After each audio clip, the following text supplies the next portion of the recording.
안녕하세요. 지역 생존 프로젝트 우리 고향 안녕하십니까의 이승현입니다. 인구 감소와 지역 소멸이라는 위기감 속에 공론의 장을 마련해보고자 시작한 지역 생존 프로젝트가 12주차 벌써 마무리할 시간이 됐습니다. 지난 석 달여 동안 일자리, 교육, 청년, 의료와 같은 10개의 다양한 주제들로 나누어서 살펴봤는데요. 그 문제의식들은 분리된 게 아니라 하나로 얽혀 있다는 걸 확인할 수 있었습니다. 오늘 이것들을 모아 총정리하는 시간으로 준비했습니다. MBC 강원 영동, 충북, 대전, 광주, 목포, 제주 MBC가 공동으로 마련한 프로그램 지역 소멸 위기, 지역에 답이 있다. 지금 시작합니다. 네, 오늘 함께 이야기 나눌 출연자분들을 소개해드리겠습니다. 국가균형발전위원회 위원장을 역임하셨고요. 지금은 지방시대위원회를 이끌고 계십니다. 우동기 위원장님 나오셨습니다. 어서 오십시오. 네, 안녕하세요. 대통령 직속 지방시대위원회 우동기 위원장입니다. 네, 반갑습니다. 한양대학교 부설 고령사회연구원 원장이자 인구보건복지협회 회장이십니다. 이삼식 원장님 나오셨습니다. 어서 오십시오. 한양대학교 고령사회연구원 원장 이삼식입니다. 안녕하세요. 네, 저에게 매주 정쌤의 로컬 편지를 보내오셨던 분입니다. 서울시립대학교 도시공학과 정석 교수님 나오셨습니다. 어서 오십시오. 네, 안녕하세요. 편지로만 인사드렸는데 오늘은 정쌤이 직접 왔습니다. 정쌤의 로컬 편지 주인공이십니다. 네, 오늘 이 시간이 우리 12부작 특집을 총정리하는 시간입니다. 가감없이, 기탄 없이 말씀해 주시면 감사하겠습니다. 먼저 우동기 위원장님, 지방시대위원회가 어떤 일을 하는 곳이고 예전에 그 국가균형발전위원회와는 어떤 차이가 있는지 좀 설명해 주실 수 있을까요? 그동안 역대 정부가 지방 분권 업무와 균형 발전 정책을 대단히 중요한 국가 정책으로 추진해 왔죠. 근데 윤석열 정부 출범하면서 국정 목표 6번째에 대한민국 어디서나 살기 좋은 지방시대라는 목표를 설정을 했습니다. 이것을 좀 효율적으로 추진하기 위해서 그동안 대통령 직속 자치분권위원회와 또 대통령 직속 균형발전위원회를 통합해서 지방분권과 균형발전의 두 축을 가지고 지방시대를 열어보겠다는 그러한 정책 의지를 담아서 2023년 7월에 출범을 했습니다. 네. 국가 균형 발전의 필요성에 대해서는 뭐 역대 정권마다 계속 신경을 써왔던 부분인데 사실 잘 되지는 않아 왔던 것 같습니다. 왜냐하면 지금 수도권의 인구가 많이 쏠려 있고 많은 부분이 인구뿐 아니라 산업도 그렇고 경제도 그렇고 부동산도 가격이 많이 폭등해 있는 상황인데 최근에 저출산으로 인해서 더 화두가 되고 있는 것 같습니다. 관심도 쏠리고 있는 것 같고요. 이삼식 원장님 어떻게 보시나요? 출산율이 요즘 최근에 보면 작년에 보면 0.7명대거든요. 보통 우리가 인구학적으로 보면 엄마 아빠 두 사람이기 때문에 자녀가 2명 정도 나오면 인구가 자녀로 대체됩니다. 최근에 우리 학교 출산율이 0.7명이기 때문에 2분의 1이 아니라 3분의 1 정도 대체밖에 안 되는 겁니다. 그러니까 쉽게 말하면 거의 한 몇 세대 지나면 인구가 3분의 1로 감소된다는 이야기다 할 수 있습니다. 지금 현재 우리나라 인구가 한 5,200만 명이기 때문에 2100년에 가면 우리나라 인구가 2,500만 명 이하 한 2천만 명으로 감소될 수 있다는 거 우리가 이야기할 수 있습니다. 근데 만약에 우리가 출산율이 이대로 간다면 이것은 그냥 추정이나 예측이 아니라 거의 기정사실화 될 정도로 출산율이 너무 낮다고 볼 수 있습니다. 그렇기 때문에 우리나라 인구가 이렇게 간다면 아마 제가 추계한 바로는 한 2300년 정도 되면 인구 통계학적으로 보면 거의 제로에 가깝습니다. 많은 국내 인사들이 지구상에서 가장 먼저 사라진 국가가 한국이라고 보지만 이게 단순하게 이야기거리가 아니라 실제 나타날 수 있는 이야기가 될 수 있습니다. 물론 그 안에 출산이 올라가거나 또 이미 많이 들어오면 달라지겠지만 정말 그만큼 심각하다고 볼 수 있습니다. 그래서 이것은 어떤 지방소멸이 어떤 그런 관점이 아니라 국가소멸, 그만큼 심각한 상황이다 볼 수 있습니다. 네, 미국이나 이민 정책에 의해서 이루어진 호주라든지 이런 국가의 모델을 또 차용해 볼 수도 있을 것 같고요. 고민을 많이 해봐야 될 시기다. 여러 가지 또 대안이 좀 필요할 것 같습니다. 네, 매주 로컬에서 온 편지, 정쌤의 로컬 편지를 보내오셨던 분인데요. 정석 교수님께서 이렇게 나와주셨습니다. 이제 사는 곳도 서울이고 직장도 서울로 알고 있는데요. 어떻게 이렇게 지역에 관심을 갖게 되셨는지요?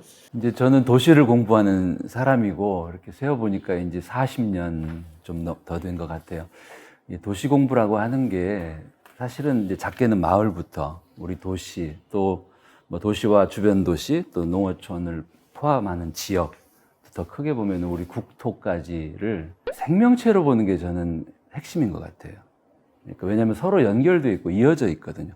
또 서로 영향을 주고받아요. 그러니까 수도권의 문제는 비수도권에 영향을 주고, 그래서 이제 대한민국이라고 하는 이 국토, 그리고 우리가 살아가는 도시를 생명체로 본다면 지금 어떤 상태일까? 대한민국은 굉장히 빛나는 위대한 나라이죠. 그런데 한편으로 지금 방금 말씀하신 그 출생률 문제까지 포함해서 보면 지금 많이 아픈 나라이기도 해요. 그래서 대한민국이 왜 이렇게 아플까? 어떻게 하면 지속 가능하고 건강할까? 저는 대한민국을 그저 우리 생명체 비유하자면 사람의 몸에 비유하면 이 수도권은 막 너무나 많은 사람들이 또는 피가 몰려서 터지기 직전인데, 저 비수도권 지역 로컬은 사람이 없어서 이제 소멸 위기를 앞두고 있는 이런 굉장히 아픈 상태다. 그래서 대한민국 로컬로 내가 좀 가서 살아보자. 그래서 한 달 살이도 하고 또 많이 다녔어요. 그리고 이제 희망도 좀 찾고, 이 대한민국을 치유할 수 있는 길이 일백탈수 지역 민국이다. 1년에 100만 명씩 수도권을 떠나서 좀 사람들이 지역에 가서 지역에 우리가 꿈꾸는 작은 나라들을 좀 다시 건강한 나라들을 만들자. 이제 이런 생각을 하면서 이 로컬에 관심도 갖고, 그리고 마음은 지금 로컬에 항상 가 있습니다. 네, 연구년 1년간 네. 전국의 지역을 한 달 살기 이렇게 하셨는데, 네. 그때 혈혈단신으로 가셨나요? 아니면 가족분들도? 그 강릉에서는 아내하고 둘이 아, 같이 그래요? 했고, 그 전에는 이제 저희 장모님이 좀 편찮으셔서 집에서 모시느라 주로 저 혼자 네. 이제 하고, 가끔씩 가족들을 또 제가 있던 로컬로 초대해서 여행도 하고 그렇게 했죠. 네, 이 연구에 매진할 수 있으셨겠군요. 네. 네, 우리 12부작으로 우리 고향 안녕하십니까 프로젝트를 진행해 봤습니다. 벌써 11편이 마무리가 됐고요. 12번째 마무리하는, 총정리하는 시간인데요. 앞서서 우리가 어떤 논의를 진행해 왔는지 영상으로 정리해 봤습니다. 함께 보시죠.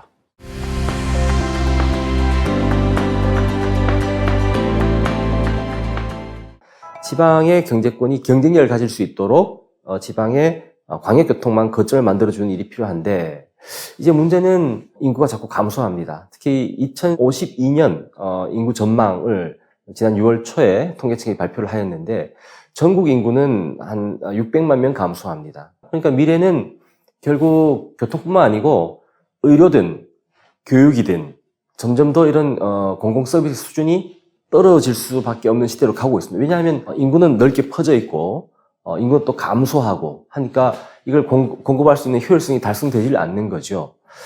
따라서 이런 수요처를 좀 이렇게 컴팩하게 모아주는 일이 먼저 전제가 돼야 합니다. 근데 이건 굉장히 지역 사회로 볼 때는 받아들이기 어려운 측면이 있고 많은 재원이 소요가 됩니다.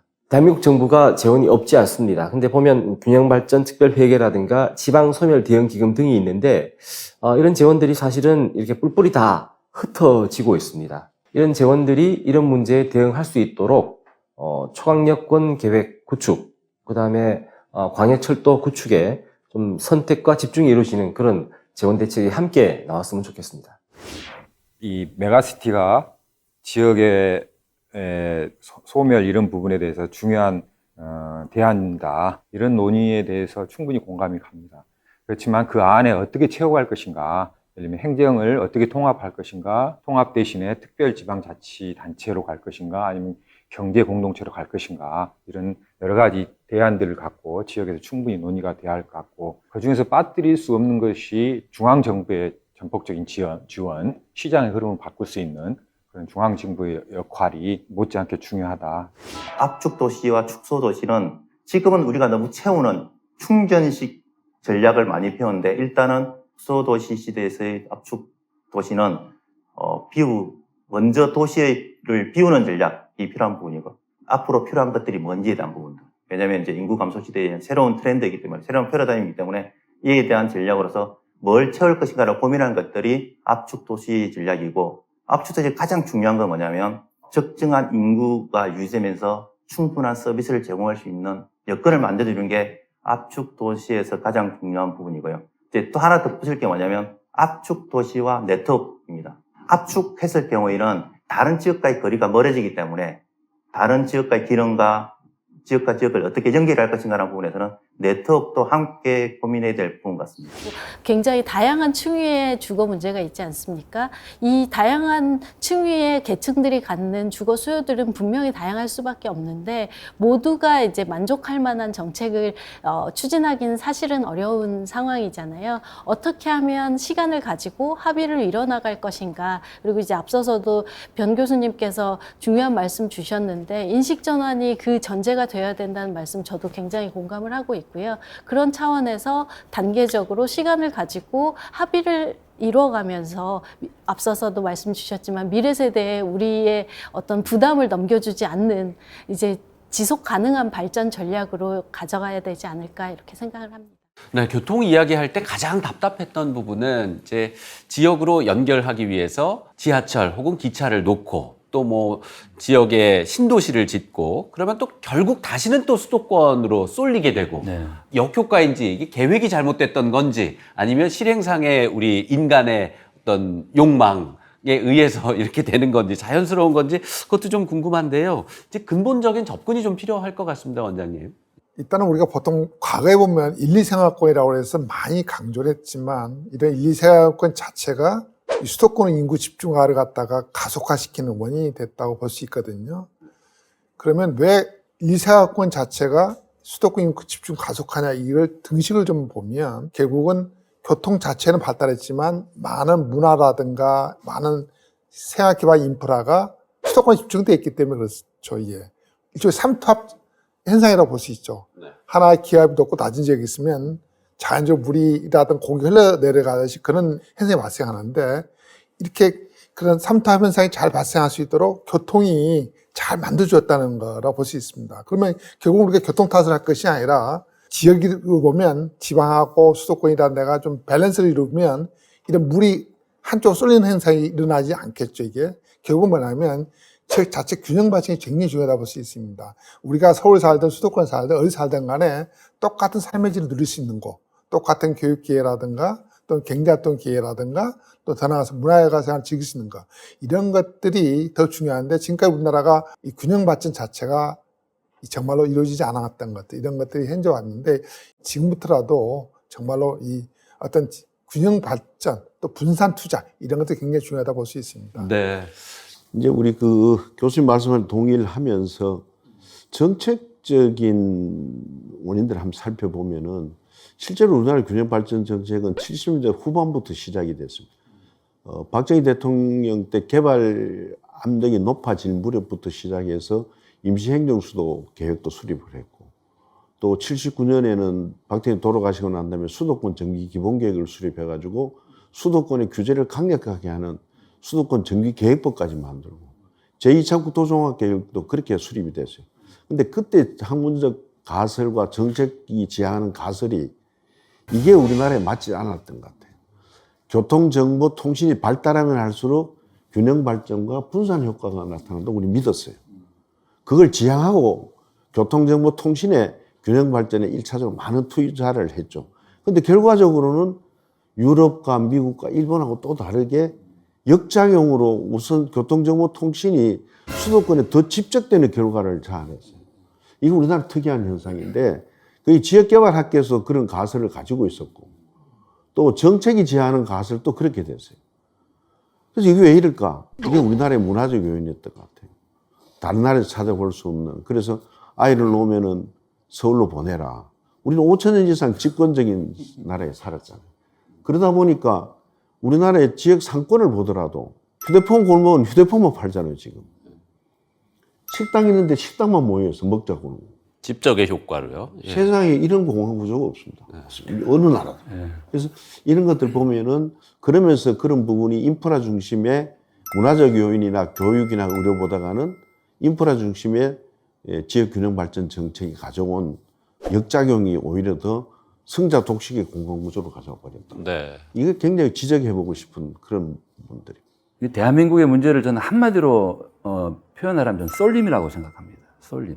인구가 주는 것도 물론 문제지만 국가 인구가 주는데 그 주는 인구가 한 곳으로 쏠리는 건 더 큰 문제거든요.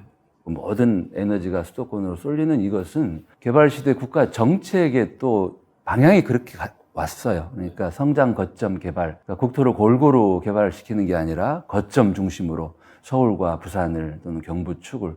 문제는 지금도 반복하고 있다. 지금 대한민국 모든 문제의 근원은 수도권으로 인구가 쏠려서 수도권 인구는 계속 늘고 네. 나머지 인구는 줄어서 이제 소멸 얘기가 나올 지경인데도 여전히 수도권에 신도시를 지어요.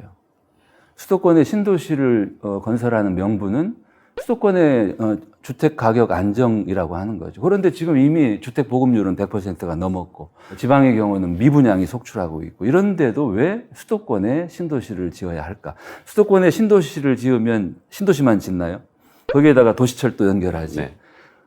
거기에다가 GTX까지 지금 건설하고 있어요. 저는 이것은 아니다. 국가가 오히려 수도권에 사는 뭐 정년 은퇴한 중장년 어르신들에게 이제 비수도권으로 가셔서 남은 여생을 더 행복하게 사시라. 그러면 저희가 국가가 적극적으로 지원해드리겠다. 또 지방정부들도 수도권에서만 살지 마시고 청년들도 지방에 와서 창업도 하고 또 프리랜서로 일도 하고 또 이 대도시에 본사를 둔 기업들도 지방에 위성사무소 유치하고 이렇게 국가하고 지방이 함께 노력을 해야 되는데 저는 정책은 정책대로 가고 실제로 보면은 여전히 수도권으로 인구를 끌어들이는 이 정책을 중지하지 않고 있다. 그래서 이게 문제다. 네. 그리고 비수도권 지역은 사실 여러 가지 면에서 열악하죠. 이 비수도권 지역에서도 우리가 행복하게 살 수 있도록 그쪽에 재정 투자, 국가의 재정 투자가 더 많아져야 된다. 수도권에 지금 했던 여러 가지 재정 투자를 이런 비수도권 지역으로 돌릴 필요가 있다. 그렇게 생각을 합니다. 네. 그래서 수도권 쏠림을 좀 완화하기 위해서 지역에 수도권만큼 좀 센 혹은 힘 있는 많은 인프라가 몰릴 수 있는 그런 도시를 좀 형성해 보자 해서 나온 게 이제 메가시티 이야기일 것 같은데요. 이 메가시티에 대해서는 위원장님은 어떻게 보시는지요? 예, 메가시티도 이제 유력한 대안으로 나온 게 실제로 그 기초가 이명박 정부가 출범할 때 대통령 공약이 광역경제권이었어요. 5+2 광역경제. 그게 이제 기초가 됐는데, 뭐 외국에서 메가시티를 1,000만 원 하죠. 우리나라에서 이제 500만 규모인데. 이제 우리 정 교수님 말씀하신 대로 중앙정부 주도의 그러한 하향 평준화 정책이 아니고 지역에 더 많은 투자와 지역에 많은 삶의 질을 높이는 수단으로 수도권과 같은 삶의 질을 유지시켜 주려면은 최소한의 인구 단위가 얼마일까? 또 한쪽은 또 소멸이 돼요. 소멸이 되고 인구가 줄어드는데 우리 면 단위가요. 인구 2,000명 미만의 면이 45% 됩니다. 그럼 45% 인구 2,000명 미만은 우리나라 지역 공동체로서 가장 작은 단위인데 심지어 식당이 없어. 인간이 살아가는데 가장 기본적인 필수 서비스를 받을 수가 없어요. 5,000명 미만이 되면은 의원이 없어집니다. 병원이. 네.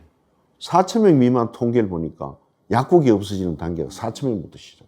그러면 결국은 대도시권하고 인구가 줄어드는 소멸 예상 지역하고 이 공생 연대 관계를 구축을 해줘야 되는데 그게 가장 기본적인 것이 우리가 그동안 놓쳤던 의료와 교육 아니냐. 그러려면은 최소 단위가 한 500만쯤 된다. 최근에 KDI에서 그 부분이 지속 가능하게 지방이 발전하려면은 도대체 어느 정도 규모의 어떤 정치 체제를 취하는 게 맞겠느냐는 걸 연구를 해봤는데 기본적으로 1,000만 도시 외국을 기준으로 해보니까 분권과 많은 연방제에 가까운 권한을 가지고 500만 이상의 생활권을 가진 도시가 가장 지속적으로 발전합니다. 네. 그래서 이제 우리나라가 지금 소멸 지역에 대한 하나의 대안, 또 수도권 못지않는 의료나 교육 서비스를 받으려면 지방도 한 500만 단위가 돼야 되겠다. 그런 기초하에서 이제 우리가 광역경제권 해서 부산, 울산, 경남, 대구, 경북, 호남, 충청, 강원, 제주 이렇게 했는데 최근에 그 이름이 메가시티로 막 확대돼가지고 지금 그런 얘기죠. 그렇게 되면은 결국 도시와 농촌의 공생관계가 앞으로 하나의 대안이다. 지방에 연고를 둔 베이비부모 세대들이 지금 수도권에 450만에서 500만 원을 추산을 합니다. 근데 이분들이 소득이 가장 높은 계층이에요. 그럼 이 사람들이 80년대, 70년대에 그때 이분들은 10한 5년 되면 집을 가질 수 있었어요. 자가주택 보유율이 제일 높아. 그래서 아까 100만 했는데 100만까지 무리더라도 이 한 10%만, 50만만 빠져나가 주면은, 그리고 이분들이 가지고 살고 계시는 곳이 전부 서울 도심이에요. 근데 지금 우리나라 서울이 고령화 지수가 전 세계 1000만 이상 도시 중에 도쿄 다음이에요. 4년이 지나면은 도쿄보다 제일 빠른 세계의 고령화 지수가 제일 높은 시기에 도시가 되는데, 이제 이게 하는 대안이 도심을 어르신들이 좀 비켜주고 청년들로 채워야 서울의 출산율도 올라가고 4시간, 5시간 출퇴근이 없어지는데, 그래서 그런 부분에 우리가 착안을 해서 세컨하우스 정책, 좀 고향으로 좀 내려가시도록 하자. 또 서울에서 자기가 살던 주택을 팔고 갈 때 양도소득세를 한 유예시켜줘 보자. 또 출산을 앞두고 있는 자녀들에게 주택을 증여를 할 때 증여세도 유예를 한번 시켜보자. 이런 대안까지를 지금 부처 간의 협의가 이루어지고 있다는 말씀을 드리고, 어떻게든지 대도시 인구들이 농촌에서 살아볼 수 있는 기회를 마련하기 위해서 1가구 2주택에서 이미 제외를 시켰습니다. 그리고 이제 농어촌에 미니 관광단지 같은 걸 많이 개발해서 도시민들이 앞으로 4도 3촌이 내 생활 패턴이 될 때를 대비해서 농촌의 그런 생활 인구를 늘리는, 그래서 정주 인구 대신에 생활 인구 정책을 가지고 대도시와 농촌이 어떤 교류와 공생관계를 가지느냐. 네. 베이비 부머 세대 분들이 이제 수도권에 서울에 많이 이제 집을 갖고 계신데요. 예를 들어서 저희 부모님이 서울에 집을 갖고 계시고 전 경기도에 살거든요. 아버지 집을 바꿉시다 하면 나는 절대 뭐 말씀을 꺼낸 적도 없고요. 물론 저도 그러면 좋겠죠. 아버님 직장도 안 갖고 계신데 서울에 이제 살고 계시니까요. 우리가 조사를 어려운 해보니까요. 문제입니다. 비켜준다 이게 평균 가능할까? 예. 양도소득세가 지금 베이비부머들이 가지고 있는 것을 집을 팔면은 양도소득세가 5억에서 한 6억 정도 되더라고요. 이거를 지방에 이주를 하셨을 때 10년 정도 사시면 유예를 시켜주면은 설문조사 해보니까 한 60% 나와요. 그러니까 서울에 있는 각 지방 시도의 향후의 조직, 이 조직을 통해서 우리 조사를 한번 해봤어요. 이제 결국 지역의 인구가 좀 가려면 주거가 해결돼야 되고 결혼 출산까지 이렇게 이어지는 관계성이 중요할 것 같은데 이삼식 원장님께서는 이에 대한 연구를 수행하셨더라고요. 예.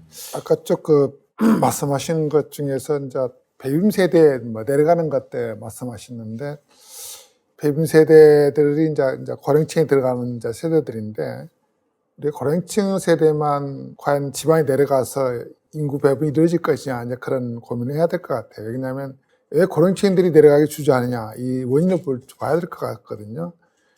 아마 우리가 고령층들이 내려가는 가장 주저하는 이유가, 이제 고령층 되면 아프기 시작하는데 몸이, 보건의료시설이라든가 많은 인프라가 없어지다 보니까 결국은 또 다시 서울로 올라와야 되는 이런 문제 생기거든요.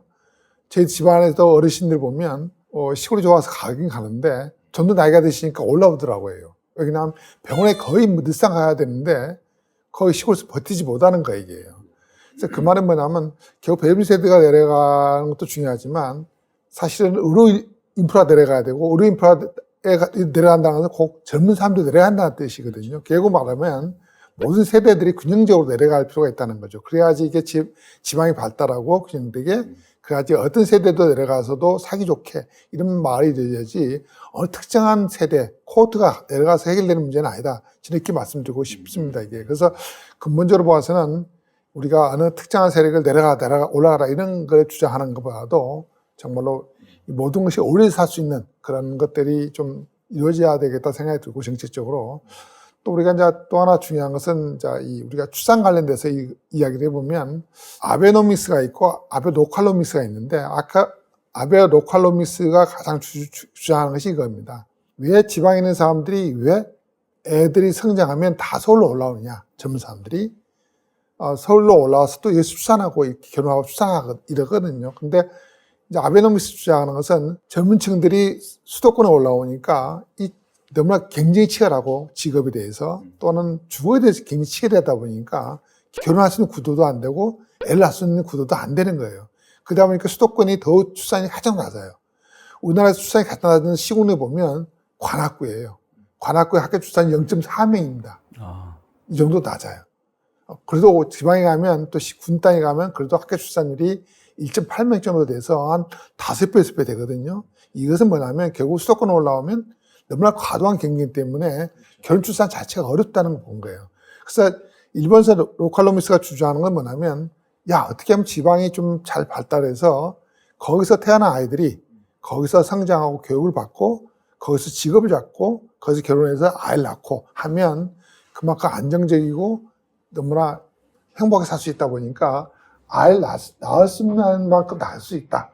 이렇게 생각하는 거예요. 일본에서도 그 중앙부처에서 지방의 예산을 갖다가 단위 그 사업별로 이렇게 예산을 짜는 것 대신에 지방에서 너네들이 스스로가 지방 발달에 해서 예산을 만들어서 와라. 그러면 심사해서 넘섬으로 통타를 주겠다. 그럼 너네들이 알아서 교육이든 고용이든 모든 것을 알아서 해라. 이렇게 하는 그런 접근을 했거든요. 그래서 이전에 우리나라 같은 경우도 만약에 중앙에서 지방에 이 재정을 내려줄 때는 그 지방의 특수성에 맞게 지방에 맞게 모든 것이 골고루 발달할 수 있도록 그런 데서 우선적으로 돈을 내려주는 것들 이런 것들이 좀 중요하다는 생각이 듭니다. 결국 이런 것들이 우리가 이 출산부터 시작해서 지방 소멸을 막는 것들 이런 많은 것들이 어울려서 사는 것들 이런 것들이 좀 총괄 이루어질 수 있지 않겠냐 생각이 드는 부분입니다. 이삼춘 원장님께서는 이제 일본의 사례를 들어서 이제 우리의 교육 문제 그리고 의료 문제에 대해서 짚어주셨고요. 또 농촌 문제도 굉장히 해결해야 될 급한 문제이기도 할 것 같습니다. 저희가 자료 화면으로 준비했는데 함께 한번 보시죠.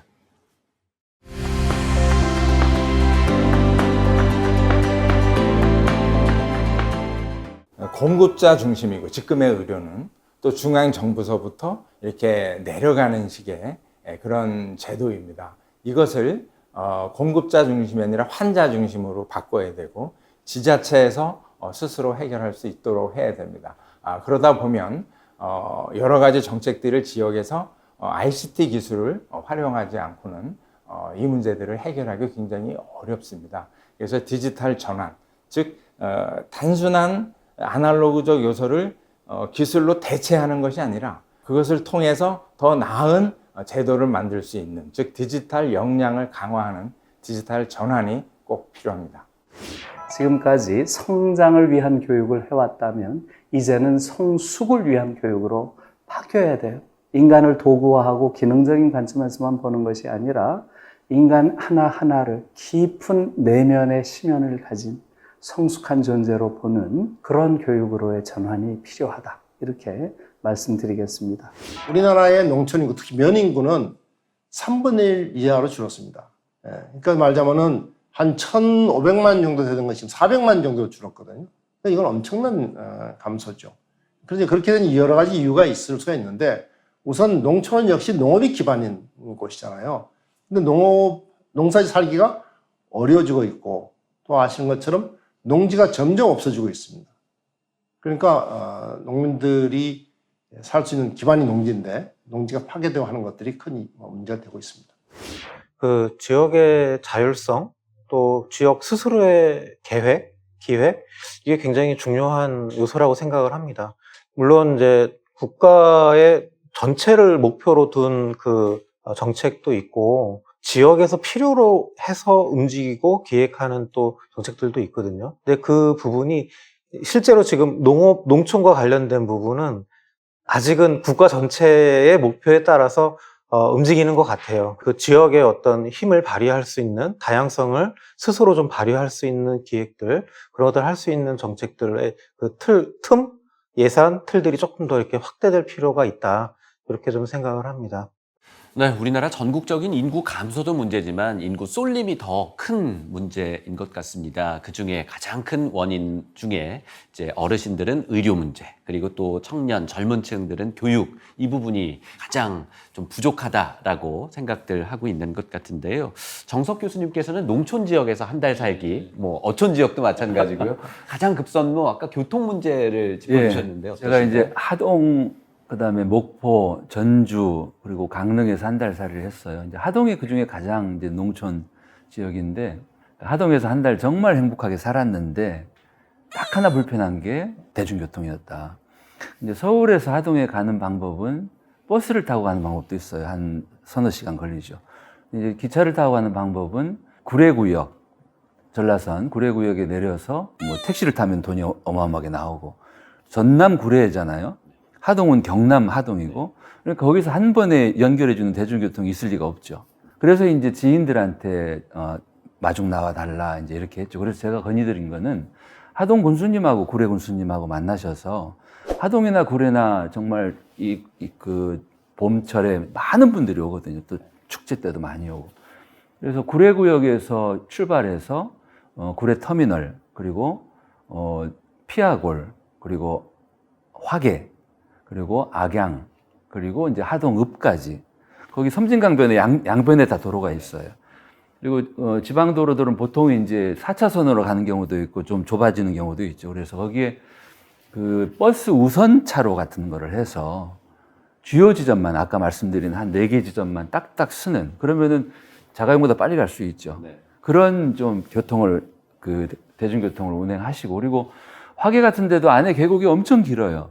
그러면 화계 입구에서 그 버스를 내린 사람이 화계 계곡을 뱅글뱅글 순환하는 미니버스를 갈아타게 하고, 또 미니버스 정류장에는 전기자전거, 공공자전거를 좀 배치를 해두면, 그러면은 하동 여행을 자가용이 없이도, 또는 굳이 차를 렌트하지 않아도 대중교통으로, 그리고 자전거로, 그리고 나머지는 걸어서 할 수 있는 대자보 도시가 되지 않겠는가, 이런 건의를 드렸죠. 그래서 우리 농어촌에 불편한 건 말할 수 없이 많죠. 뭐 의료시설, 문화시설 말할 것도 없는데, 저는 그 중에서 제일 먼저 좀 개선해야 될 것으로 대중교통을 꼽아요.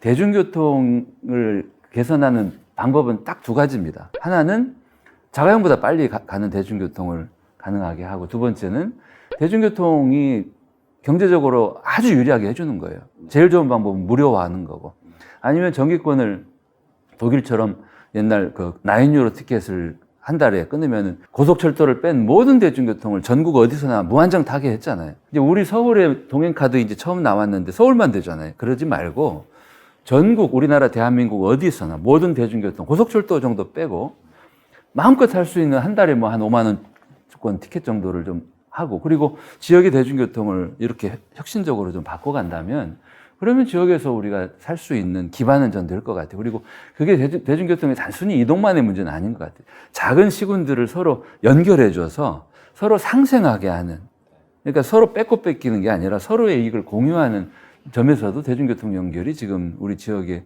지방에 가장 지금 시급한 일이라고 생각합니다. 네, 필요로 하지만 있는 노선도 없애는, 이건 이제 경제성 때문에. 그게 악순환이죠. 그러니까 지금 문제는 지원이 필요하겠네요. 자가용이 유리해요, 지금은. 네. 자가용이 훨씬 빨리 가고, 자가용을 타면 훨씬 편안하고, 그리고 경제적으로도 대중교통, 지금 대중교통 무료를 하는 나라들이 늘고 있거든요. 왜 그러겠어요? 그러니까 당신이 자가용 타겠습니까? 대중교통 타겠습니까? BRT를 도로 위에다 만들면 자가용은 오히려 막혀서 시간이 더 걸릴 거예요. 그런데 대중교통은 훨씬 빨리 갈 수 있는 거예요. 그래서 전용 도로를 말씀하시는 그렇죠. 그러니까 거죠. 우리 세종시도 사실은 BRT 도시를 염두에 두고 만들었는데, 이미 입주를 했는데 BRT가 운행을 안 하니까 시민들이 대부분 자가용을 타고 다니니까 그냥 자가용 중심 도시가 지금 된 거예요. 그러니까 교통지옥이라고 하는 말은 전부 뭐냐면 자가용 중심이에요. 특히나 또 이제 어르신들은 뭐 면허를 운전면허를 그렇죠. 반납하라, 네. 뭐 이런 것도 계도하기도 그러니까 이 하는데 부분은 위험하기도 하고요. 지금은 악순환이어서 해결이 안 될 것 같은데, 결국은 자가용보다도 더 빠른 대중교통을 타게 해드리면 시민들이 자가용을 계속 고집하지 않겠죠. 네. 그러니까 그거를 해결해 주는 게 좀 시급하다. 그리고 그거에 대한 정부의 의지가 보여야 돼요. 네. 대중교통 타십시오. 더 유리하게, 더 경제적으로 유익하게 해주겠습니다. 네. 이런 정책이 필요하다. 지역에는 또 뭐 꼭 농촌 지역이 아니더라도요, 이제 고령화 문제가 네. 이게 또 문제라고 해야 될지요, 그냥 현상이라고 현상이죠. 하는 게 나을 것 같습니다. 예전 뭐 초고령 사회에 진입하는 것을 뭐 시한폭탄처럼 굉장히 뭐 위기다, 뭐 이런 이야기를 많이 했었지만, 사실 이건 우리가 이제는 받아들여야 할 문제일 것 같은데, 고령 사회에 대응해서 또 지역에서, 그리고 전국적인 어떤 정책은 어떤 방향으로 가야 된다고 생각하시는지요? 글쎄, 이삼주 원장님. 금방 말씀 좀 잘하신 것 같은데, 고령화 위기는 뭐 정부나 제도가 만들어낸 위기라고 볼 수 있습니다. 왜냐하면 국가가 제도로서 연령을 갖다가 박아놓고 어느 연령이 넘으면 일을 못하게 하면서도 또 그 연령층의 인구가 늘어나면 또 위기라고 이야기를 하고 있거든요. 우리가 노인 인구 하면 65세 이상이라고 하는데, 노인 인구가 사실 비스마르크 시대 때 130년 전에 독일에서 연금을 처음 만들었을 때 연금 수행 개시 연령을 갖다가 65세를 만들었던 그 시기거든요. 그래서 사실은 제도에 의해서 그 당시 독일이 평균 수명이 49세였었어요. 근데 연금을 탈 수 있는 나이는 65세를 만들어놨거든요. 그러니까 정말로 그 당시에는 운 좋으면 연금을 탈 수 있는 어떤 그런 시대였거든요. 근데 지금은 뭐 사실은 평균 수명이 80세가 훨씬 넘었고 아마 조만간 미래에 언젠가는 100세의 평균 수명 시대가 올 텐데 과연 우리가 65세를 갖다가 딱 연령주를 만들어 놓고 65세 이상 되면 노인이다, 고령자로 해놓고 그 이상의 인구들이 많으면 6이라고 하는 것들은 정말 어불성설이죠. 제도적이고 인위적이라는 이야기를 할 수밖에 없죠. 결국은 뭐냐면 고령사의 일을 갖다가 우리가 극복하는 것은 고령자란 말을 잊어버리는 거죠. 네. 나이를 잊어버리는 거죠. 우리가 나이를 갖다가 65세, 10세로 부르면 되는 거지 노인네, 어르신네, 고령자 이렇게 부르는 자체가 그만큼 사회를 어떤 비생산적으로 만드는 어떤 그런 이유라고 볼 수 있는 것들이죠. 결국은 우리가 뭐냐면 저는 이렇게 많이 이야기를 합니다. 결국은 우리가 65세 이상 인구가 특히 베이비 세대들이 이제 65세 이상 연령층이 많이 진입하고 있기 때문에 거대한 인구가 되고 있기 때문에 결국은 이들 연령층이 얼마나 생생하게 활동적으로 일을 할 수 있냐에 따라서 국가 미래이가 상당히 달라질 수 있다 이렇게 이야기할 수 있습니다. 이런 것들은 결과적으로 봐서는 우리가 이 제도를 갖다 많이 빠르게 바꿔야 된다 이렇게 이야기를 하고 싶습니다. 사실 유럽에서 오래전부터 유럽에서는 경험이 자산이다 이런 말을 이야기합니다. 이 말은 뭐냐면 고령자들이 많은 경험을 갖고 있는 것 자체가 국가 자산이라고 여기고 있고 그만큼 고령자들의 경험을 갖다가 이 뭐랄까 국가 자산화 시키기 위해서 제도를 바꾸고 또 많은 환경을 바꾸고 또는 일휴식 양립이라는 어떤 일하는 방식도 바꾸고 또는 인구구조 개편도 하고 이런 많은 이야기를 하고 있거든요. 우리나라도 아직은 이 젊은 층하고 고령층 간의 여러 가지 일자리 때문에 충돌이 있을 거라는 우려 때문에 아무것도 못하고 있지만 이제는 과감하게 이제 이 그런 제도를 갖다 바꿀 시대가 왔다고 볼 수 있습니다. 우리나라가 보통 이 74년생까지 노동시장에서 60세 정년을 마치는 시기가 2030년대 한 초반입니다. 2030년대 초반이 되면 그리고 60세 정년 제도가 계속 유지된다면 아마 2030년부터는 노동 절벽이 일어날 수밖에 없습니다. 일할 사람이 없어지는 거죠. 일자리가 없는 것이 아니라 일할 사람이 없어지다 보니까 그만큼 한국 사회 노동 시장이라든가 경제가 확 구조가 바꿔질 수밖에 없는 것들이죠. 이제는 준비를 해야 되죠. 그래서 정년을 갖다 65세 더 나가서 일본같이 10세로 빠르게 재빠르게 움직이고 이 많은 사회 시스템을 갖다가 이 고령자들이 오래 일을 해도 인구적으로 개편한다든가 더 나아가서는 고령친화적으로 작업 환경을 바꾸는 것들, 일을 하면서도 휴식을 취할 수 있도록 여러 가지 일하는 어떤 근로시간을 갖다가 플렉시블하게 가게 하는 것들, 또 쉽게 일하는 방식들을 변경하는 것들이죠. 이런 것들이 현재 준비하지 않으면 아마 일본에서 단과 세대들이 노동시장에서 퇴출됐을 때 2007년에 큰 사회적 문제가 일어났었거든요. 우리나라 아마 더 큰 문제 있을 수밖에 없어요. 이런 거대한 문제를 갖다가 미래에 방지하기 위해서는 아마 지금 2030년이 되니까 한 5년, 6년 남았거든요. 이 5년, 6년 동안 준비하지 않으면 우리나라는 이 고령화라는 그런 것보다도 더 큰 문제가 노동 절벽의 문제, 이런 것들이 클 수밖에 없기 때문에 이런 것들을 준비해야 될 수밖에 없고, 이런 것들은 우리가 젊은 세대한테 모든 것을 갖다 부담 주는 것보다도 지금 배우 세대들, 또 중고령자들이 얼마나 그 시대에 가서 역할을 더 오랫동안 할 수 있고 하는 것들, 이런 데 좀 초점 맞추는 것들이 더 중요하지 않냐 하는 생각이 듭니다. 네, 이삼층 원장님께서 대안까지 얘기해 주셨습니다. 이제 정년을 좀 연장하는 방안도 있을 수 있고, 또 65세라는 그 숫자, 생물학적인 것과 별개로 숫자의 기준을 삼아서 이렇게 정년을 정하고, 우리 고령 인구로 분류하는 이것도 좀 문제라고 지적을 해주셔서 제가 용어 선택이 굉장히 부담스럽습니다만 65세 이상 인구가 늘어나는 문제에 대해서 지방시대위원회에선 어떻게 접근을 하고 있나요, 위원장님? 이건 세계적인 추세죠. 지금 고령사회 진입하는 거는. 그럼 문제는 이게 시기에 관한 문제 같아요.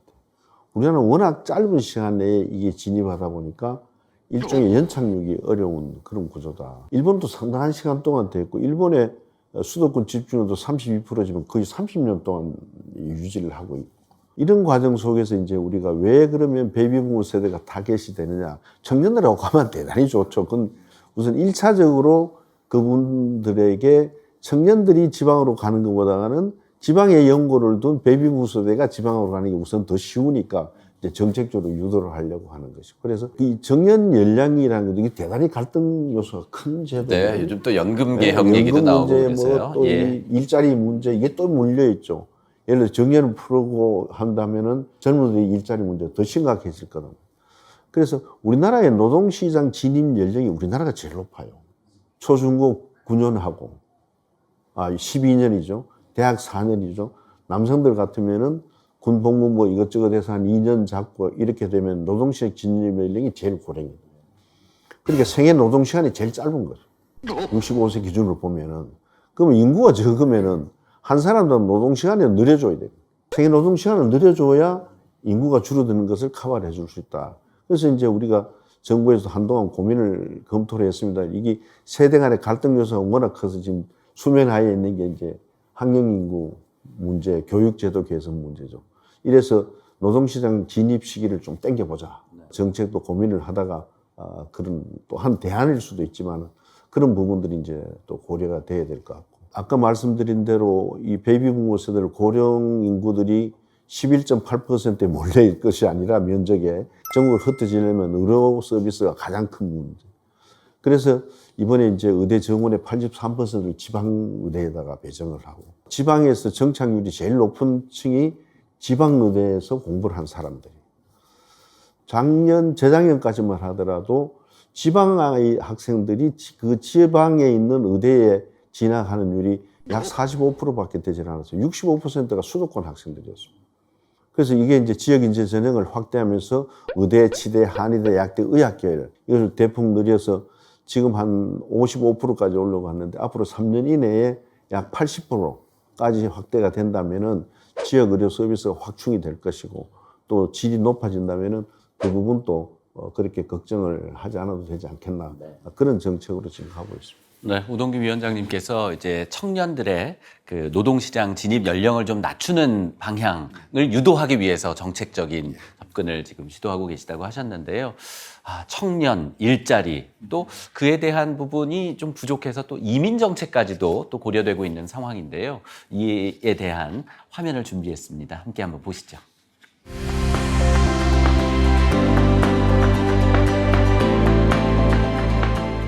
예, 우리나라에서는 아직 어떻게 보면 우리 이민자라든지 외국인에 대한 인식이 그렇게 꼭 좋다 이렇게 얘기하기는 좀 어려울 것 같아요. 오랫동안 단일 민족 내지는 한국 민족만 살다가 다양한 배경을 가진 이제 이민자 외국인들이 들어오다 보니까 여러 가지로 불편한 점이 많이 있다 이렇게 생각이 듭니다. 초기에 선진 외국에서도 이런 경험을 많이 했어요. 왜냐하면 문화권이 다르기 때문에 그런 문제가 있었는데 이런 것들은 좀 시간이 지나면서 지속적으로 차별 금지라든지 또는 인식을 위한 다양한 사회통합 프로그램을 시행을 통해 가지고 그런 노력을 선진국들은 하고 있다. 그래서 이것이 단시간 내에 고칠 수 있는 것도 아니고 변경될 수 있는 것은 아니지만 그럼에도 불구하고 이민자를 받아들여야 하는 또 우리의 상황, 또 이민자들은 더 나은 삶을 위해서 이민을 이제 오고 하기 때문에 그런 측면에서 보면 서로가 필요에 의해서 또 이렇게 이민을 오고 또 우리가 받는 그런 입장이니까 서로가 그런 측면에서 제도라든지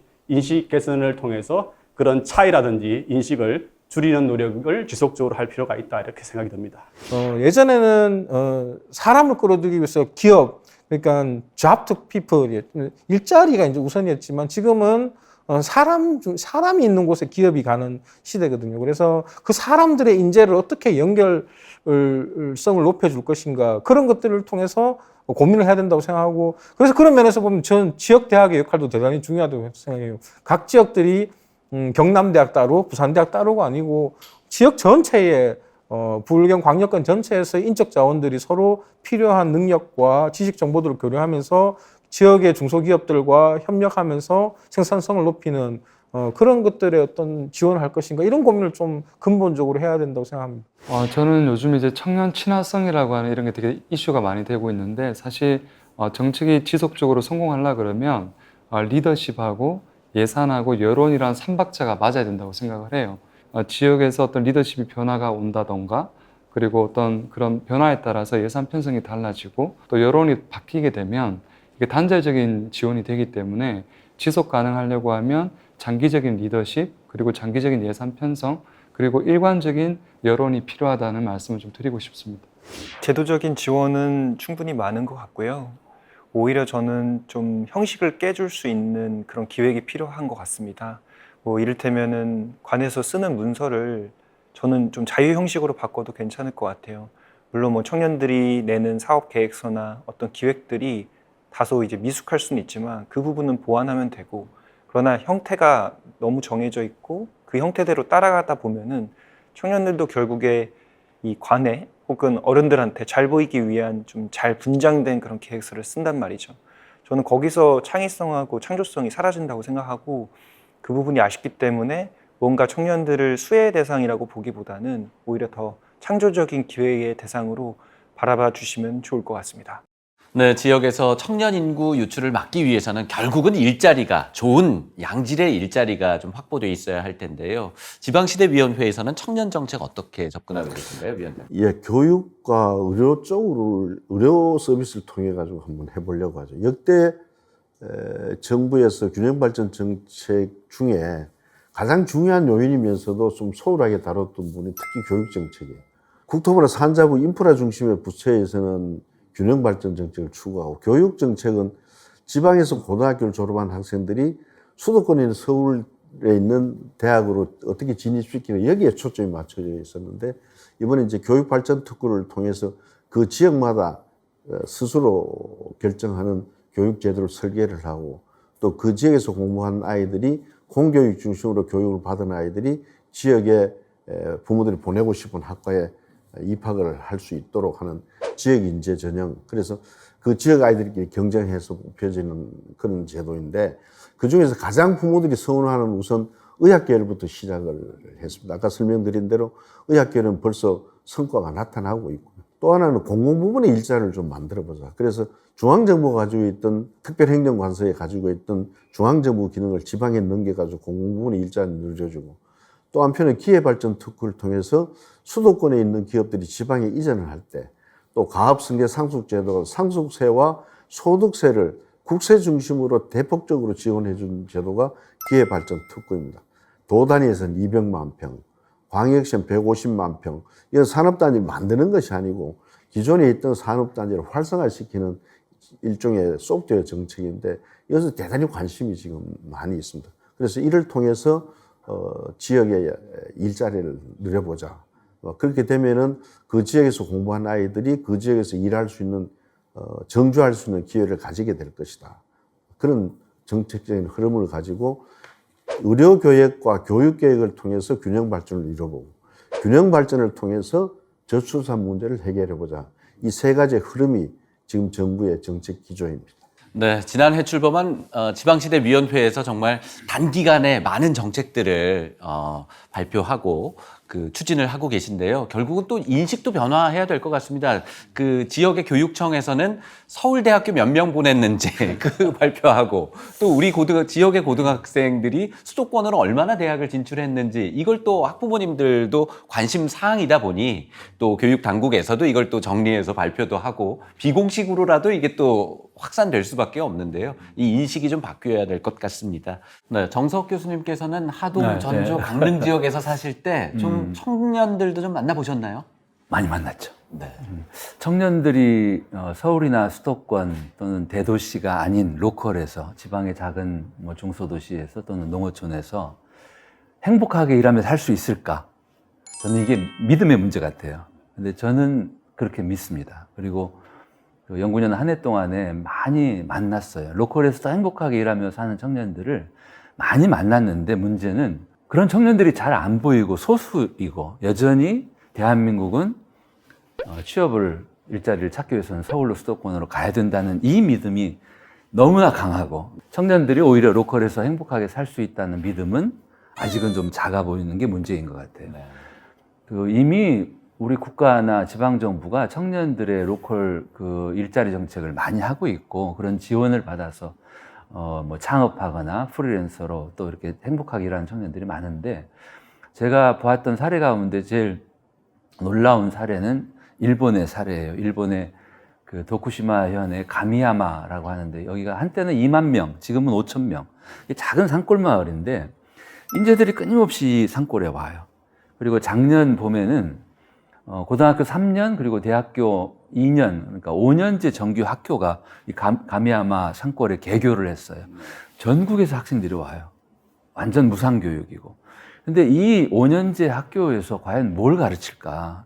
좋은 대학 입시 가르치는 게 아니에요.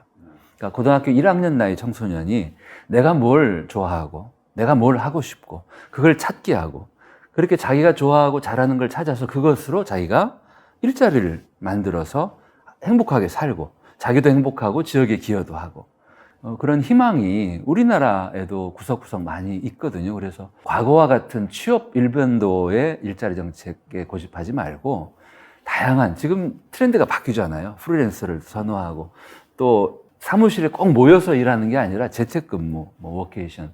그래서 일자리도 앞으로 많이 바뀔 거다.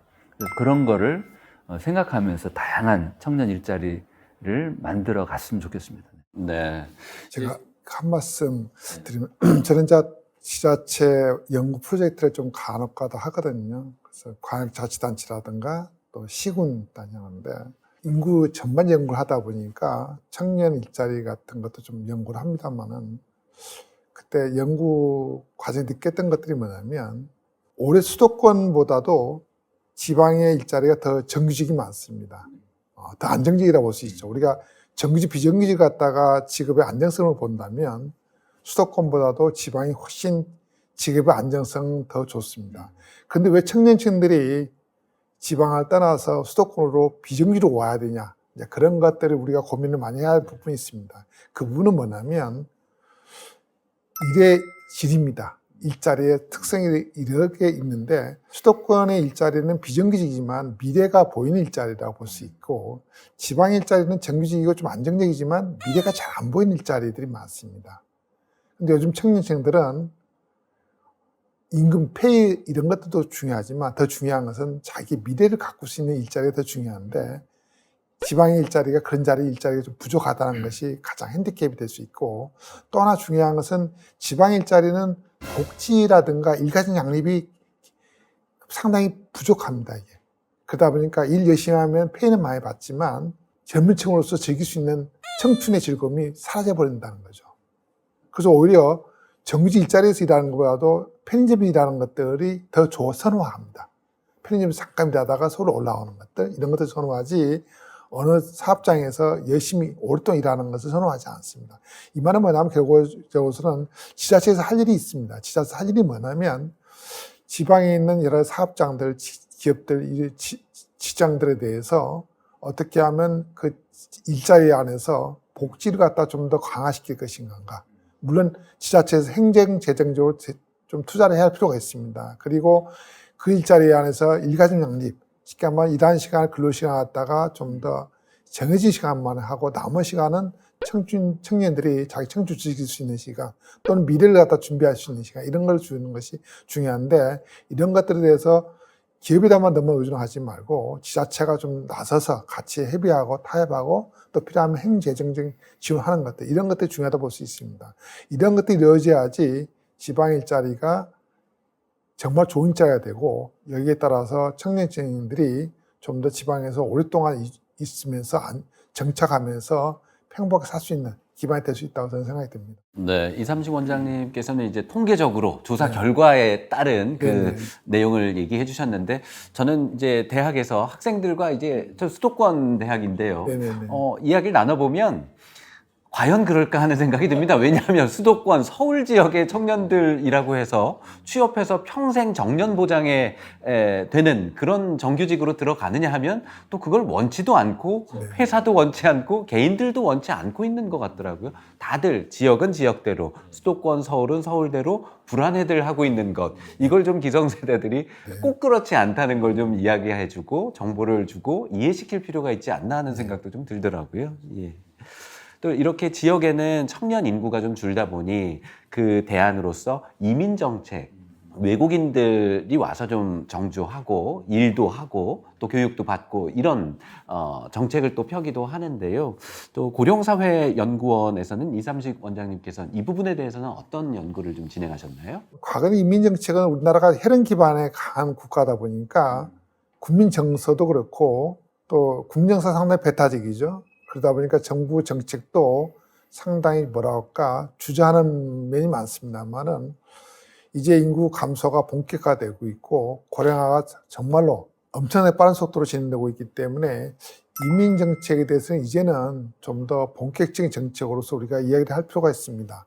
우리가 독일의 예를 들어보면 독일에서 생산가능 인구가 감소하다 보니까 정말로 그 역사적으로 그 수백 년 동안 지켜왔던 그 게르만 민족의 혈통 기반한 굉장히 전통적인 그 국가를 갖다가 좀 버리고 이민 쪽으로 지향하는 국가로 돌아섰습니다. 그래서 독일이 사실은 우리나라뿐만 아니라 전 세계적으로 굉장히 유명한 어떤 그런 인구 정책에서 성공한 나라로 이 수범 국가로서 굉장히 이야기를 많이 하고 있습니다만 거기 가장 핵심적인 것이 같이 게르만 민족 혈통을 갖다가 일단은 그런 것을 다 버려버리고 이제는 어느 민족도 들어와서 독일인이 돼달라 이런 정책을 합니다.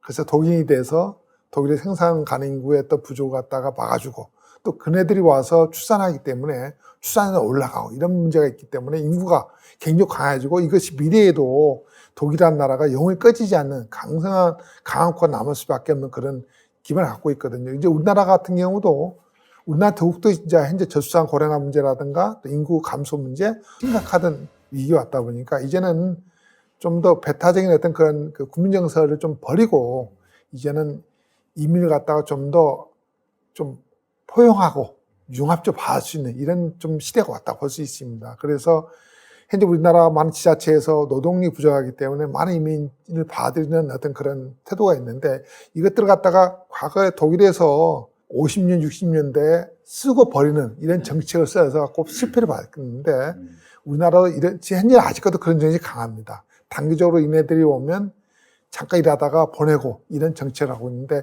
이제는 이런 약간 노동력 갖다가 활용하게 하는 그런 단기적인 정책에서 좀 한 단계 좀 업그레이드돼서 이제는 그네들이 와서 한국에 살 수 있는 조건이나 여건이 된다면 한국인으로 받아들여서 살게 하는 것들 이런 것들이 좀 더 지자체에서 지방 소멸을 막고 더 나아가서는 한국이 좀 더 강하게 만드는 국가로 갈 수 있는 모습이 되지 않나 생각이 듭니다. 요즘 지자체에서 보면 이런 많은 이야기를 합니다. 특히 이제 그 시도의 지사들의 권한이 강해지다 보니까 법무부에다가 이런 어떤 것을 주장하냐면 과거에는 법무부에서 특히 이민 출입국 가입국이죠. 여기서 외국인 노동력 받아들일 때 중앙정부의 획일적인 어떤 그런 기준이나 잣대에 맞춰서 노동력이 들어옵니다. 그러다 보니까 지자체마다 좀 안 맞는 조건들이 있습니다. 그래서 최근에 들어서는 많은 지자체에서 주장을 합니다. 야, 조건을 중앙정부에서 주지 말고 우리 지자체에다가 그 조건을 갖다가 부여할 수 있는 권한을 달라. 예를 들어서 강원도다, 전라북도다 하면 우리 전라북도는 이런 이민 노동자가 필요하니까 이런 조건을 주면 이런 노동자를 갖다가 들어오게 선발해달라. 이렇게 되는데 사실은 그것이 굉장히 맞춤형으로 중요한 정책이라고 볼 수 있습니다. 사실 캐나다에서 그런 정책을 해서 상당히 그 좋은 어떤 그런 그 성과를 갖다 거둔 적이 있습니다만 또 단점도 있습니다. 뭐냐면 어느 조건을 부여해서 이민 노동력이 들어오는데 이것이 우리가 거주 선택의 자유가 있기 때문에 무한정으로 이걸 묶어놓을 수가 없습니다.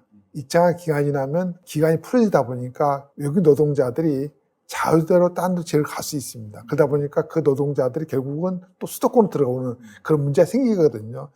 우리나라 같은 경우도 지금 현재는 지역 단위에서 이런 조건에 따라서 이민을 받아들이고 있지만 이것이 이제 노동력 부족이라든가 또는 지방소를 맞는데 굉장히 크게 하고 있지만 좀 더 보완할 것들은 뭐냐면 이네들이 해당된 지역에 처음에 정주 시작하면 계속 정착할 수 있도록 지역 내에서 이 이민 노동자를 위한 또 이민자에 대한 복지들이 또는 정주 어떤 또 거주 여건이라든가 이런 데 지원들 이런 것들이 좀 더 강하게 좀 더 정착이 돼야 되고 더 나아가서는 그 지역사회에서 이들을 포용하는 능력들 이런 것들에 따라서 이런 정책들이 좀 더 성공할 수 있지 않나 생각이 듭니다. 네. 와서 일자리를 구하기 위해서 단기로 오는 그런 외국인들 뿐만 아니라 또 결혼 이주 여성의 경우는 또 출산을 통해서 2세를 낳고 또 교육시키고 우리 국가의 인력을 차지하는 그런 부분이라서 문화를 또 포용하고 받아들이고 해야 되는 그런 부분이 있을 것 같습니다.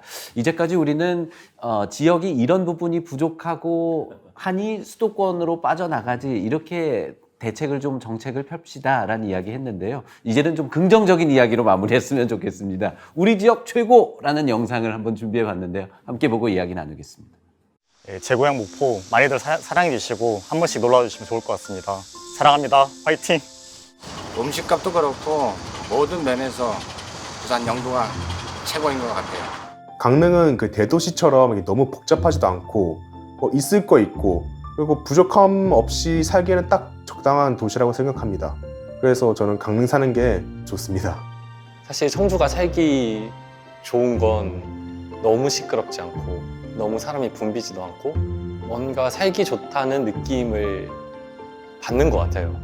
내 고향은 목포시 마한오동입니다. 목포의 공기가 최고, 먹거리가 최고. 내 고향은 목포입니다. 전국을 돌아다녀봐도 목포처럼 사랑되는 없다고 생각합니다. 목포를 위해서 화이팅! 우리 고향 신안 자운도 너무나 좋습니다. 많이 도와주세요. 화이팅! 우리 고향 강진 사랑해요. 화이팅! 내 고향은 구남동입니다. 우리 구남동 화이팅! 제 고향은 전주입니다. 우리 고향 화이팅! 제 고향은 서귀포입니다. 서귀포 사랑해요. 내가 살고 있는 노영동 사랑합니다. 내가 사는 이도동 사랑해요. 내가 살고 있는 이도동 사랑합니다. 사랑해요. 이도동 I love you. 네, 이제까지 우리 지역 힘들어요. 우리 지역에 이런 게 없어요. 뭐 이런 볼멘 소리랄까요? 아쉬운 목소리들 많았는데 우리 지역 최고 영상을 보고 나니까 좀 희망적이고 힘이 납니다. 뭐 두 분도 지역 연구하시면서 지역의 긍정적인 면, 지역의 희망적인 면 이런 부분 많이 느끼셨을 거예요. 네. 2021년 1년 동안 제가 이렇게 다녀본 곳을 세어보니까 54개 시군이었어요. 그러니까 우리나라 전체에 비하면 아주 극히 일부만 봤지만 정말 대한민국의 지역은 로컬은 참 넓고 깊고 다채롭다. 그래서 우리는 큰 나라다. 서울만 있는 나라는 아닌 것 같은데 그래서 저는 이 방송 우리 청취자분들께 로컬을 좀 더 많이 좀 다녀보시라 권하고 싶어요. 특히 바쁜 여행보다는 체류형 한 곳에 가만히 머물러 보는 그런 체류형 로컬 여행을 아이들과 함께 또 어르신들도 그러면서 대한민국의 그윽한 이 지역의 맛을 좀 느끼시고 또 마음에 드시면 오셔서 로컬에서 또 행복하게 사셨으면 좋겠어요. 네. 이삼식 원장님께서는 지역에서 어떤 긍정적인 면을 보셨나요? 저는 항상 지방에 내려가면 그 지방에서 나오는 정을 느낍니다. 아주 다정다감한 정이. 서울 같은 수도권에서는 참 못 느끼는 정이죠. 각박하잖아요. 이런 데는 좀 더 뭔가 내 스스로가 내가 발걸음을 갖다가 좀 천천히 가고 싶어도 뒤에서 오는 사람들 때문에 바삐 움직일 수밖에 없는 또 생각도 주변의 시선을 갖다 줄 수 없는 이런 상황인데 지방에 내려가면 갑자기 생활이 느려집니다. 내 생활이. 그만큼 이거 굉장히 긍정적이죠. 왜냐하면 빨리 산다는 것이 굉장히 중요한 건 아닙니다. 이것이 어떻게 보면 빨리 죽는다는 소리도 있을 수 있는데 지방에 내려가면 시간이 천천히 하다 보니까 내가 생각도 천천히 많이 해지고 정도 많이 느껴지고 정말로 생활 자체가 속도가 천천히 가는 느낌. 이런 것들이 저는 상당히 좋다고 봅니다. 수도권에서 누가 불러도 바로 못 가는 거죠.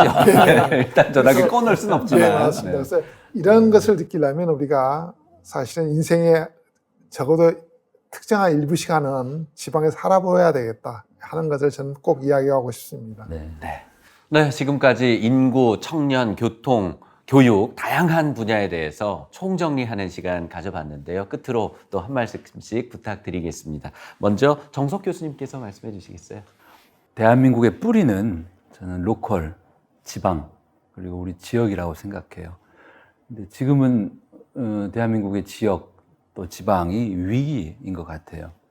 서울 수도권이 아닌 대한민국 방방곡곡 구석구석에 피가 돌고 이제 기가 통해야 되는데 결국은 사람이 필요한 거고, 그리고 사람들이 로컬에서 더 우리가 행복하게 살 수 있다는 이 희망, 믿음을 저는 우리 국가 그리고 지방정부가 좀 강하게 보여줬으면 좋겠어요. 네, 이삼식 원장님께서는요. 예, 저는 현재 인구가 적다고 해서 그 지역은 사라지지 않습니다. 예를 들면 뭐 강원 정선군이 있다고 생각해 보시면 정선군 인구가 많이 줄어들었지만 고려시대 때도 정선군이 있었습니다. 그와 마찬가지로 인구가 적을 때도 있고 많을 때도 있지만 어느 지역이든지, 그렇지만 항상 중요한 것은 그 지역에 살고 있는 그 사람들이 얼마나 행복하냐, 이것이 가장 중요하다고 생각합니다.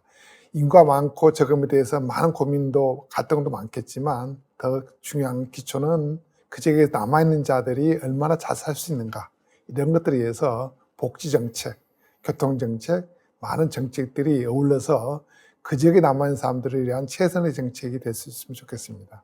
지방시대위원회 우동기 위원장님은 우리 지역의 인구 감소 시대에 어떤 정책으로 접근해야 된다고? 정부 정책이나 우리 국민들의 인식이 달라져야 될 것 같아요. 그런데 지금까지 우리의 주장은 지방 소멸을 막기 위해서 균형 발전 정책을 펴야 된다, 이게 주된 논지였거든.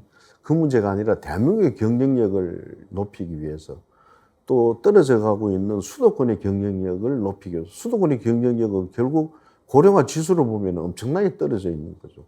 앞으로 4년 뒤가 되면 세계에서 제일 높은 고령화 지수가 되어가고 있는데, 결국 수도권의 경쟁력이 한국의 경쟁력으로 본다면은 수도권의 경쟁 압력을 대폭 줄여야 된다. 수도권의 경쟁력을 70년대, 80년대 가졌던 그 경쟁력을 회복하기 위해서라도 11.8%라는 국토 면적을 좀 넓게 써야 되겠다. 그런 정책 기조로 전반적으로 좀 전이가 되고, 또 인구 대표성만이 아니라 국회의 권력 구조가 지역 대표성이 가미되는 정책 구조를 가지 않으면은 이 문제는 계속해서 쳇바퀴 돌듯이 돌 수밖에 없다. 그런 문제를 좀 시급한 정치권에서 좀 해결을 했으면 하는 그런 바람을 가지고 있습니다. 네. 자, 인구 감소에 대한 위기감이 고조되고 있습니다. 인구 감소보다 더 심각한 것은 수도권 쏠림인 것 같습니다. 지역 균형 발전이라고 하는 명제는 비수도권에게 혜택을 주고 비수도권을 배려하는 문제가 아니라 지역이 잘 살 수 있고 지역이 존재해야 수도권도 존재할 수 있다. 그리고 대한민국이 더 발전할 수 있다라는 인식으로 우리의 생각이 좀 바뀌어야 하지 않을까라는 생각을 하게 됩니다. 네, 6개 지역 MBC가 함께 해온 지역 생존 프로젝트 우리 고향 안녕하십니까? 12부작 그 마지막 순서였습니다. 그동안 사랑해 주신 여러분 고맙습니다. 지역 생존 프로젝트 우리 고향 안녕하십니까? 지역 생존 프로젝트 우리 고향 안녕하십니까? 지역 생존 프로젝트 우리 고향 안녕하십니까? 지역 생존 프로젝트 우리 고향 안녕하십니까? 지역 생존 프로젝트 우리 고향 안녕하십니까?